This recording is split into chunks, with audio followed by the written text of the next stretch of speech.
예수께서 예루살렘에 이르러 성전에 들어가사 모든 것을 둘러보시고 때가 이미 저물매 12제자를 데리시고 베다니에 나가시니라.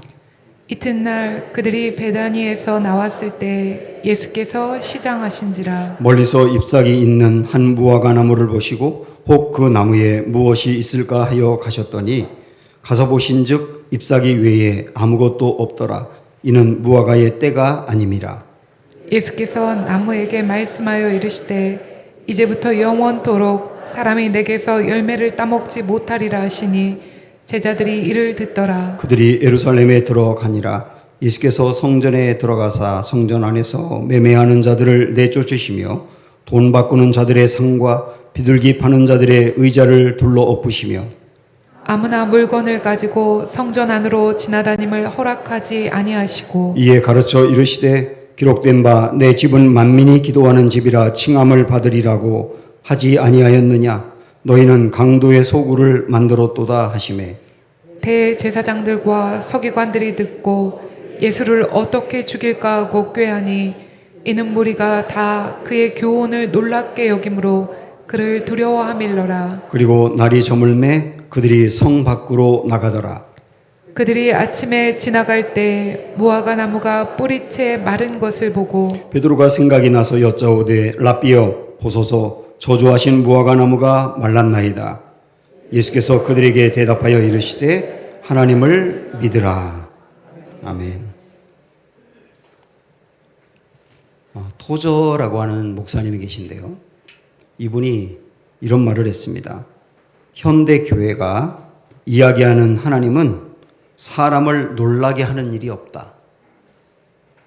이게 무슨 얘기냐면 오늘날의 교회는 하나님에 대해서 일면만을 이야기한다는 것을 꾸짖고 있는 겁니다. 하나님이 온유하시고 사랑이 많으시고 인자하시고 모든 것을 품어주시고 100번이고 1000번이고 용서해 주시는 그 사랑의 하나님은 강조하지만 반대로 진노하시고 때로 징계하시고 심판하시는 하나님에 대해서는 잘 이야기하지 않는다는 거죠.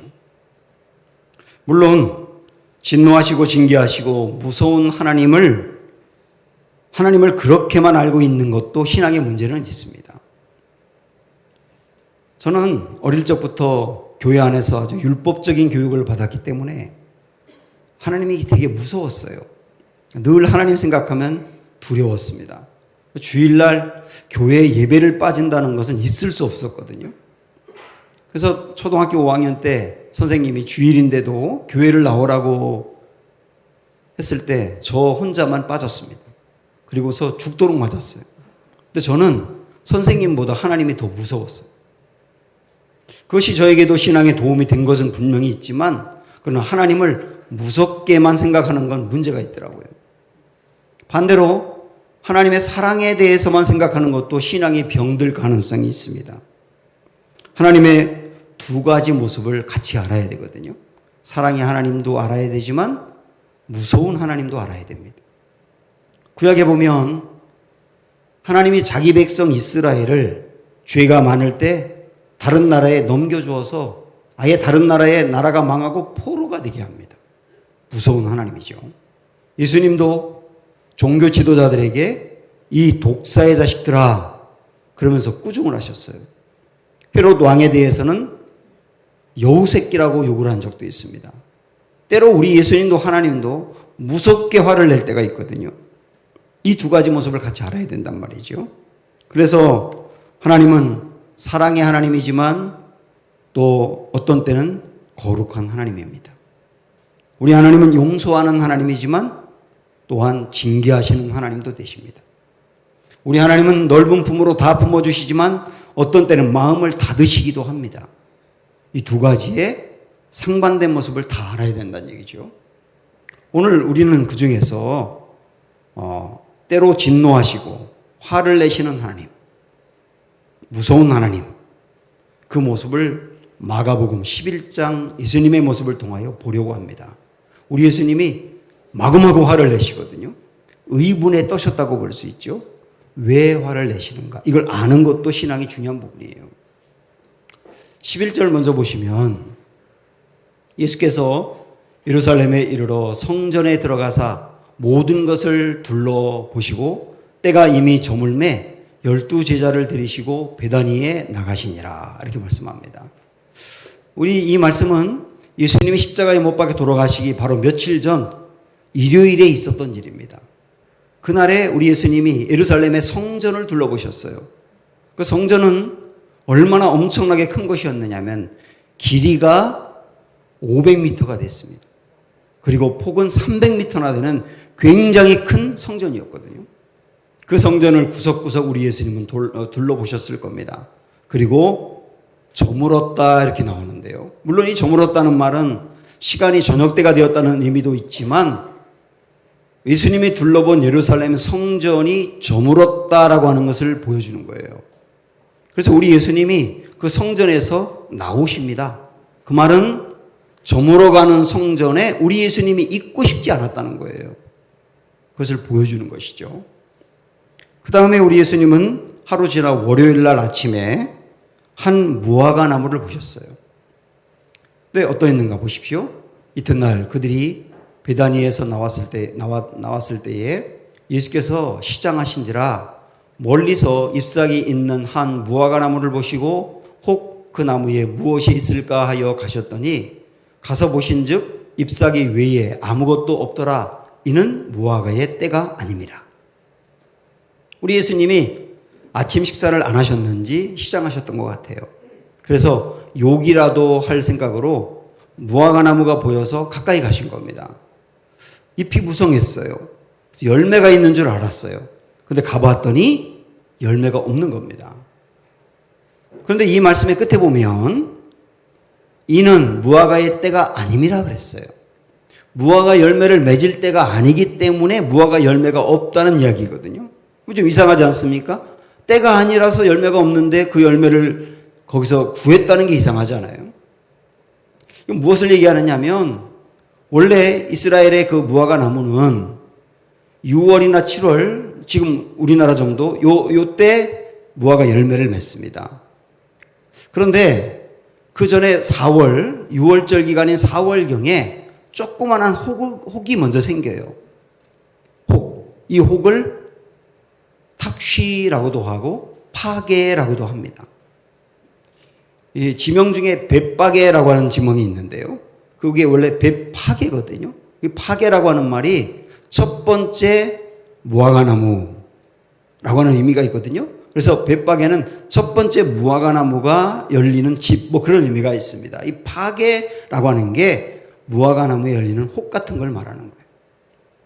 요거는 무화과 나무 잎이 생기기 전에 먼저 이 열매가 생깁니다.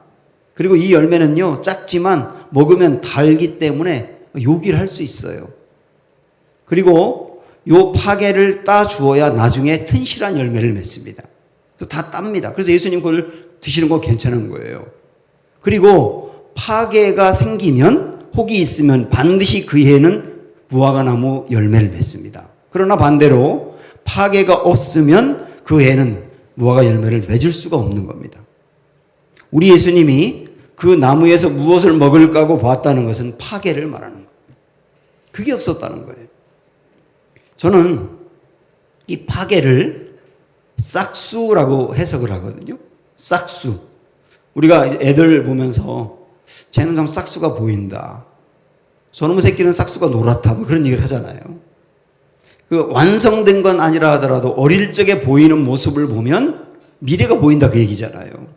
그래서 우리 아이들이나 우리 자녀들이나 뭔가 이 파괴가 보인다면 아직 완성된 건 아니라 하더라도 싹수, 파괴가 보인다면 그 아이를 위해서 기대하고 기도할 수 있지 않겠는가? 뭐 그렇게 적용할 수도 있을 거예요.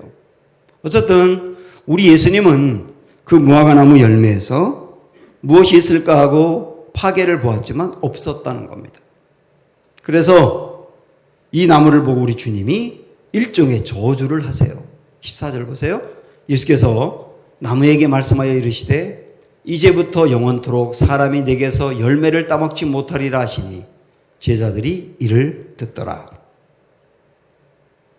오늘 우리가 지금 보고 있는 이 마가복음 말씀을 보면 마치 샌드위치 같은 배열을 하고 있습니다. 샌드위치 빵 안에 야채도 들어가고 햄도 들어가고 고기도 들어가고 이렇게 배열이 되어 있지 않습니까? 그것처럼 오늘 우리가 읽은 이 마가복음의 말씀도 그런 식의 배열이 되어 있어요. 먼저 아까 본 것처럼 성전 이야기가 나오고, 그 다음에 이어서 무화과나무 이야기가 나오고, 또 이어서 성전 이야기가 나오고 무화과나무 이야기가 나옵니다. 그래서 이 배열을 통하여 주님이 보여주려고 하는 게 뭐냐면, 이때 당시에 우리 예수님이 보고서 저물어 간다고 생각했던 그 성전은 무화과나무 상태와 비슷하다는 겁니다. 반대로 무화과나무 상태를 보면서 그때 당시에 성전을 보여주고 있다고 볼 수 있는 거예요. 그러면 우리가 조금 아까 앞에서 봤던 예수님이 보았던 무화과나무가 어떤 상태였죠? 잎은 무성했어요. 그런데 열매가 없었어요. 자, 이건 뭘 얘기할까요? 잎이 무성했다는 말은 형식은 좋다. 그러나 열매가 없다는 말은 내용이 죽었다는 겁니다. 그래서 이 성전의 모습을 무화과나무로 보여주고 있기 때문에 이걸 우리가 정리하면 이렇게 말할 수 있어요. 속빈 강정 같은 성전이다. 실제 이때 당시에 예루살렘 성전은 어마어마하게 컸고 대단히 화려했고 그 안에서 제사라든지 절기를 지키는 거라든지 형식은 나무랄 데 없었습니다. 그런데 형식은 나무랄 데 없는데 그 성전 안에 내용이 죽었다는 것을 주님이 말씀하는 거예요. 속빈 강정 같은 성전이다. 이걸 통하여 오늘 우리 교회들에게 우리들의 교회는 속빈 강정 같지는 않은가? 라고 하는 것을 질문하고 있고, 우리 교인들 한 분 한 분에게 또 하나의 성전인 우리들 속빈 강정 같은 성도가 되어가고 있는 건 아닌가? 라고 하는 것을 바라보게 한단 말이죠. 이어서 예수님은 그 전날 둘렀던 성전으로 가십니다. 자, 우리 그 말씀 보시면 그들이 예루살렘에 들어가니라 그랬는데요. 원래 여기 이제 예루살렘으로 번역이 되어 있는데 원어에 보면 예로소스미라고 하는 말로 쓰고 있습니다. 예로소스미라고 하는 말은 예루살렘을 조롱할 때 쓰는 말이에요. 왜 사람도 이렇게 조롱할 때 쓰는 말이 있고 지역도 그렇게 표현이 있지 않습니까? 그처럼 예루살렘을 조롱할 때는 예로소스미라고 하는 말을 쓰거든요. 그 말을 마가가 여기 쓰고 있는 거예요. 뭔가 지금 예루살렘에 큰 문제가 있다는 걸 얘기하고 있죠. 아니나 다를까 어떤 일이 있었는가? 이어서 보십시오. 예수께서 성전에 들어가사 성전 안에서 매매하는 자들을 내쫓으시며 돈 바꾸는 자들의 상과 비둘기 파는 자들의 의자를 둘러 엎으셨다. 이게 예수님이 보셨던 성전의 모습입니다. 성전 안에서 매매가 이루어지고 있어요. 장사가 이루어지고 있어요. 흡사 시장판 같아요. 이걸 예수님이 보신 것이죠. 6월절 기간에 모든 유대인들의 남자들은 예루살렘에 모이는 관례가 있었어요.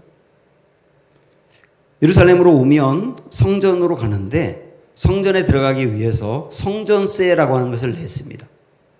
그런데요, 이 성전세는 보통 이때 당시에 반세겔이라고 하는 돈을 받았는데 그걸 요즘 개념으로 말하면 노동자의 이틀분 정도의 임금이에요. 그러니까 하루에 10만 원 번다 그러면 20만 원 정도를 성전세로 냈기 때문에 적지 않은 돈입니다. 그런데 그냥 아무 돈이나 내는 게 아니라 세겔이라고 하는 그 화폐로 꼭 내야 되도록 만들어 놨기 때문에 사람들이 그걸 사용을 안 하니까 성전 안에 환전소가 있었던 겁니다. 그래서 자기가 쓰는 돈을 내면 예를 들어서 10만 원을 내면 2, 3만 원 정도를 수수료로 빼고 나머지 7, 8만 원 정도만 주는 거예요. 그게 환전이었거든요. 돈 바꾼다는 얘기가 그걸 얘기하는 겁니다.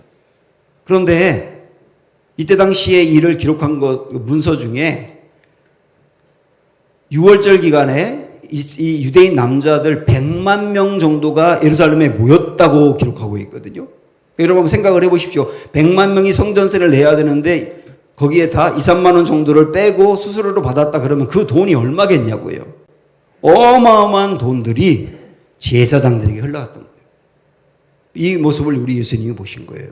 또 하나, 게다가 성전 안에서 이제 제물을 드려가지고 제사를 드리려고 한다면 원래 자기 집에서 기르던 양을 가져오거나 가난한 사람들은 비둘기를 가져와서 드려야 됩니다. 그런데 멀리 사는 사람들이 그 양을 끌고 오는 게 어렵잖아요. 그 애국에 살고 있는 사람들은 또 거의 가져오는 게 불가능하고, 그러니까 성전 안에서 제수용 제물, 짐승을 팔았던 겁니다. 근데 이 돈이 어느 정도냐면 보통 양 한 마리보다 최대 16배 정도를 더 받아서 엄청난 폭리를 취하게 된 거예요. 이것도 제사장들이 가져간 거죠. 굳이 집에서 양을 끌고 오면 그 제물로 드릴 양은 흠이 없어야 되거든요. 그 흠이 없는 양을 고르고 골라서 데려오면 제사장들이 그걸 보면서 흠이 없는데도 흠이 있어서 안 된다 그래요. 그럼 또 가서 데려와야 됩니다. 너무 불편하잖아요. 그러니까 성전에 있는 것을 사게 되는 거예요. 그리고 그러다 보니까 집에서 직접 끌고 오는 양은 없고 성전에 파는 양만 남게 된 것이죠. 그것이 제사장들에게 흘러가게 된 거예요. 제사장들은 성전 안에서 제사를 드리고 백성들을 위해서 기도하고 그리고 제사를 드리면서 용서를 선포하고 하나님을 만나도록 중간에서 인도해야 되는데, 그들은 그런 제사는 본질적인 내용은 형식적으로 하고 그리고 돈을 긁어 모으는 데는 온통 관심이 있었다는 거예요. 이 모습이 바로 저물어 가고 있는 성전의 모습, 그리고 잎만 무성하고 열매가 없는 무화과나무 같은 성전의 모습을 그대로 보여주고 있는 겁니다. 우리 예수님께서 사람들에게 그 짓 하지 말라고, 그 잘못된 일이라고 말해도 소용없으니까 아예 우리 주님이 몸으로 보여주면서 퍼포먼스를 한 거죠. 상을 막 둘러엎고 화를 내고 그런 모습으로 사람들을 깨우치게 하고 싶었던 거예요. 앞에서 우리 예수님이 무화과나무를 보면서 시장한 것을 해결하려고 했다 그랬잖아요. 그러나 무화과나무는 우리 예수님의 시장한 것을 해결해 줄 수 없었어요. 이게 이때 당시에 성전이 그랬다는 것을 보여준 겁니다. 자, 그러면 우리는 반대로 배고픈 예수님을 배부르게 하는 교회, 우리 예수님의 그 허기를 채워주고 목마름을 채워주며 배부르게 할 교회가 되어야 되겠다 라고 하는 것으로 반대로 이 말씀을 생각하고 싶어요. 우선 그런 교회는 어떤 교회냐? 하나님의 은혜에 대한 감격이 있는 교회다, 이렇게 말씀드릴 수 있어요. 은혜에 대한 감격이 있는 교회. 지금 조금 아까 보았던 성전에서 이루어지고 있는 이런 제사의 모습으로는 하나님의 은혜에 대한 감격을 누리기가 어렵습니다. 우리 한번 이 이야기를 생각을 해볼까요? 이전에도 제가 한번 말씀드렸었는데 우리 한번 이런 구성을 해보는 겁니다. 어떤 사람이 죄사함을 얻기 위해서 양을 끌고 예루살렘 성전으로 옵니다. 집에서 기르던 양 중에 흠이 없는 것을 고르고 골라서 그 녀석을 데리고 성전을 향해 가는 거예요. 근데 그 양은 이 주인과 계속 함께 살던 양이고, 그래서 너무나 그 양을 잘 알고 있습니다. 그 양을 사랑합니다. 근데 그 양을 주님께 드리는 거예요. 예루살렘 성전에 와가지고 그 양을 드렸을 때 양이 피를 흘리며 죽어갑니다. 그때 깨닫는 거죠. 내가 지은 죄를 대신해서 저 양이 죽는구나. 그걸 보면서 나의 죄가 얼마나 큰지를 깨닫게 되는 거예요. 그러면서 나를 대신해 죽은 그 양 때문에 내가 대신 살게 된 것은 얼마나 큰지 은혜를 생각을 하는 거예요. 그러니까 내 죄가 얼마나 큰지를 그 양이 죽는 걸 보면서 깨달으니까 회개하게 되고, 회개하게 되니까 심령이 변화가 일어나게 되고 삶이 변화가 되는 것이죠. 주님이 보고 싶었던 예배와 제사는 이런 거였거든요. 정말 자기의 죄가 얼마나 큰지를 살펴보고 너무나 고통스러워하며 그걸 놓고 회개하며 심령이 달라지며 변화되어서 주님을 만나는 그런 제사와 예배를 보고 싶다. 이게 주님의 목마름이거든요. 그런데 이런 방법을 하지 못하게 만들고 성전 안에서 파는 양을 사가지고 제사를 드리는 겁니다. 아주 쉽거든요. 돈을 지불하고 양을 사고 그 양을 그냥 바치면 되거든요. 근데 그 양과 자기는 아무 상관이 없는 거예요. 그 양이 죽어갈 때도, 피 흘려 죽어갈 때도 내 죄를 대신해 죽어간다는 생각이 별로 안 들고, 마음의 고통과 아픔이나 내 죄를 살펴보는 쓰라린 그 회개가 일어나지 않는 거예요. 그러니까 쉽게 하는데 하나님이 베풀어 주신 은혜에 대해서는 무감각해지고 감격을 잃어버리게 되는 것이죠. 이것을 부추긴 사람들이 종교 지도자들이 했던 겁니다. 저는 이 말씀을 이렇게 보면서 요즘 너나 할 것 없이 편리한 걸 추구합니다. 교회도 그냥 와서 스크린에서 말씀도 다 보여주고 찬송도 다 보여주고 아무 부담 없이 나 용서받았다고 하니까 아 용서받았구나 생각하고 용서받았으니까 이제 복 주시겠지라고 생각하고 아주 쉽게 아주 편하게 그렇게 신앙생활하는 것으로 바뀌어가고 있어요. 그리고 이렇게 하도록 중간에 부추긴 사람들이 목회자인 것 같아요.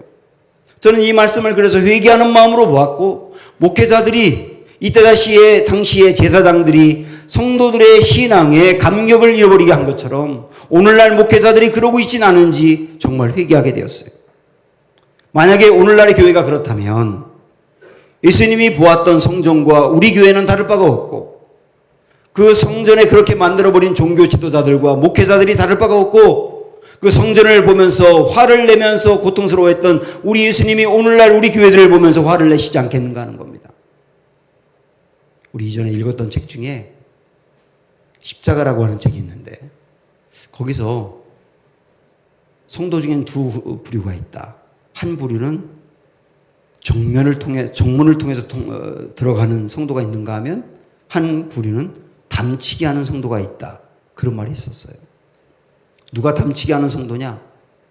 나의 죄에 대해서 정말 처절하게 내가 이런 죄를 졌구나. 내가 이런 사람이구나. 그런데 나를 위해서 주님이 십자가 돌아가셔서 나를 용서해 주었구나. 내가 정말로 큰 은혜 받은 사람이구나. 그에 대한 감격이 있고, 그래서 심정이 변화되고 삶이 변화되는 사람이라면 정문을 통하여 들어가는 성도지만, 이런 과정이 생략된 채 하나님이 내게 주는 은혜만 받는 사람이라면 담치게 하는 성도라는 거예요. 오늘 우리 예수님은 예루살렘 성전에서 그 담치기의 모습을 본 것이고, 어쩌면 우리들의 교회가 지금 너무나 편리함에 익숙해 있다 보니까 그 담치게 하는 모습으로 신앙생활을 하고 있는 것은 아닌지를 살펴보라고 이 말씀을 주고 있고요. 정말 주님이 보고 싶어하는 교회의 모습은 이렇지 아니하고 처절하게 자기의 죄를 돌아보며 용서받은 것에 대한 감격이 있는 교회. 그런 교회를 볼 때 우리 주님은 배부르다는 거예요. 두 번째로 예수님이 보고 싶어하는 교회의 모습은 뭘까요? 하나님을 만나는 교회입니다. 이 성전 안에서 이루어지고 있는 모습을 보면서 우리 예수님께서 17절에 이 말씀을 하셨습니다. 이에 가르쳐 이르시되 기록된 바 내 집은 만민이 기도하는 집이라 청함을 받으리라고 하지 아니하였느냐? 너희는 강도의 소굴을 만들었도다 하시매. 이 말씀을 이해하기 위해서는 이때 당시의 성전의 구조를 여러분이 알 필요가 있어요. 이때 당시의 성전은 누구나 아무데나 다 들어갈 수 있는 게 아니라 5등급으로 나누었습니다. 맨 먼저 이방인의 뜰이라고 있었는데요.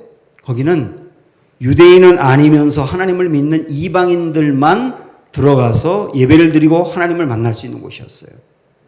그리고 그 안쪽으로 보면 여인들의 뜰이라 그래서 유대인 중에 여자들만 들어갈 수 있는 공간이었어요.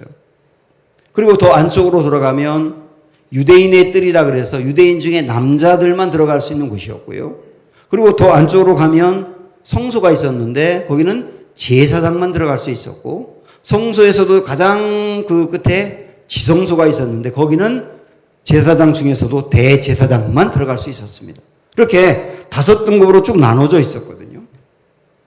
이 중에서 예수님이 보았던 성전에서 매매가 이루어지며 아수라장이 되었던 그곳은 어디냐면 바로 바로 이방인의 뜰이었던 겁니다. 이방인의 뜰. 이방인들이 유일하게 들어가서 하나님을 만날 수 있는 그 장소가 매매하는 곳, 장사하는 곳이 돼서 아수라장이 돼버린 거예요. 그래서 그 모습을 보고 우리 예수님이 하신 말씀이 바로 여기 나오는 것처럼 내 집은 만민이 기도하는 집이다. 여기서 만민은 이방인이거든요. 내 집 성전은 이방인들이 기도하는 집이다. 그런데 강도의 소굴로 만들었다. 이렇게 말씀하신 거예요. 이것을 더 쉽게 말씀드리면 우리 주님이 이렇게 말씀하신 겁니다. 성전에 이방인들이 유일하게 들어올 수 있는 이곳마저 강도의 소굴처럼 만들어버렸으니 이 이방인들이 어디에서 기도하겠느냐? 이 이방인들이 어디서 기도하겠느냐? 왜 당신들은 이방인들이 하나님 만나는 것을 방해하고 있느냐? 이런 얘기죠. 지금 예수님은 이방인들을 위해서 청소를 하고 있는 겁니다. 성전을. 이방인들이 하나님 만나는 것을 방해하지 말라. 이 말씀을 하는 거예요. 이걸 우리 개념으로 말씀드린다면 교회 밖의 사람들이 교회 안으로 오는 것을 막지 말라. 물론 우리는 안 막습니다.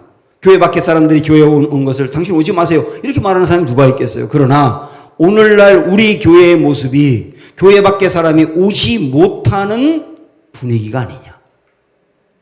이런 걸 바라보라는 거예요.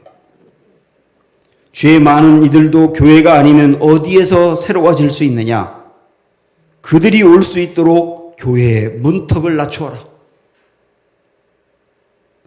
인생의 큰 문제를 만난 사람들, 정말 답이 없는 이들도 교회에서 하나님 만나 새 힘을 얻게 하라.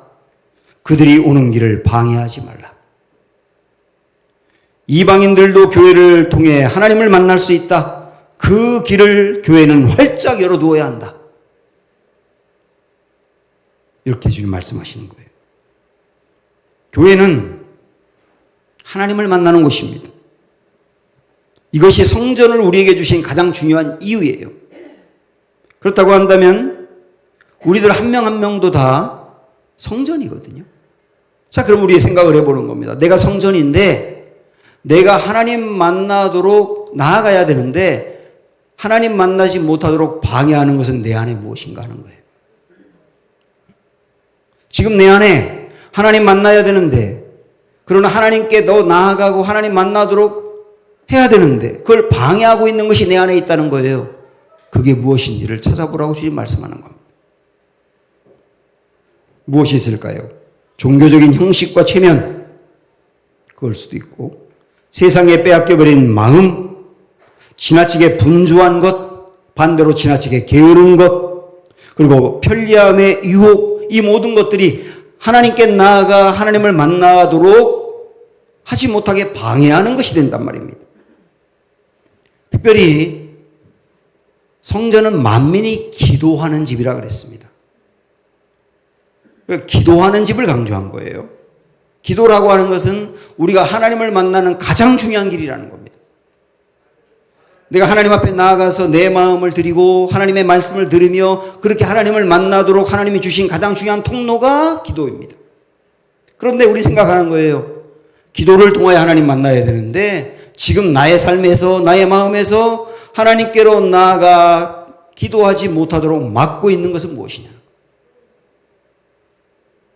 목사인 저는 우리 은강교회를 생각을 하면서 이 말씀을 적용해야 되고 성도인 여러분들은 한 분 한 분 성전인 내게 나가지 못하도록 방해하고 막고 있는 것은 무엇인지를 찾아보셔야 되는 겁니다. 그러고 나서 어떻게 될까요? 우리 예수님은 성전을 둘러푸셨어요. 상을 둘러엎고 그리고 돈거래하는 것을 다 둘러엎고 그 안에 있는 사람들을 내쫓고 마구마구 화를 내셨는데요. 이런 성전 정화해야 돼. 이런 성전의 모습 사라져야 돼. 오늘 우리들도 둘러엎어야 되는 거예요. 익숙해 있는 이런 신앙생활에 뱉던 둘러엎고 하나님 만나지 못하도록 막고 있는 거 둘러엎고 다시 우리 신앙의 생기를 회복해야 된다. 주님 그렇게 말씀하시는 거죠. 그런데 우리 예수님의 이 모습을 보고 18절을 보니까 대제사장들과 서기관들이 듣고 예수를 어떻게 죽일까 하고 꾀했다고 나옵니다. 사람이 마음이 찔리면 두 가지 모습으로 나오더라고요. 하나는 마음이 찔린 다음에 회개하고 달라지는 사람이 있고, 마음이 찔린 다음에 더 격해지는 사람이 있어요. 지금 이 종교 지도자들은 예수님의 말씀을 듣고 마음에 분명히 찔렸을 터인데 찔리고 난 다음에 저 예수 죽여야지, 이렇게 나간 것이죠. 결국 우리 주님이 무화과 나무와 관련해서 성전의 그 모습을 이야기하면서 우리 예수님이 원했던 것은 이 성전 바뀌어야 돼, 경고했던 거고 권면했던 건데요. 그것을 내 마음으로 막아버리고 그 변화된 모습을 원치 않는다면 여기에 대제사장들과 다를 바가 없다는 거예요. 그럼 어떻게 될까요? 결국 이 성전은 어떻게 될까요? 그 다음 마지막으로 나오는 무화과나무 이야기로 알려주고 있는 겁니다. 무화과나무 이야기 우리 한번 그 다음 보시면, 그들이 아침에 지나갈 때에 무화과나무가 뿌리채 마른 것을 보았다. 우리 예수님이 열매가 없으리라고 저주했던 그 나무가 정말로 말라버린 것을 봤다는 겁니다.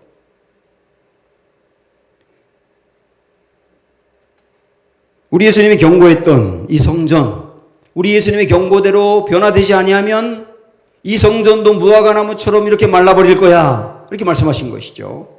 아니나 다를까 이 성전은 변화되지 않았고 AD 70년에 로마의 정복을 당하면서 돌 하나도 돌 위에 남지 아니하고 그 어마어마한 성전이 다 무너졌어요.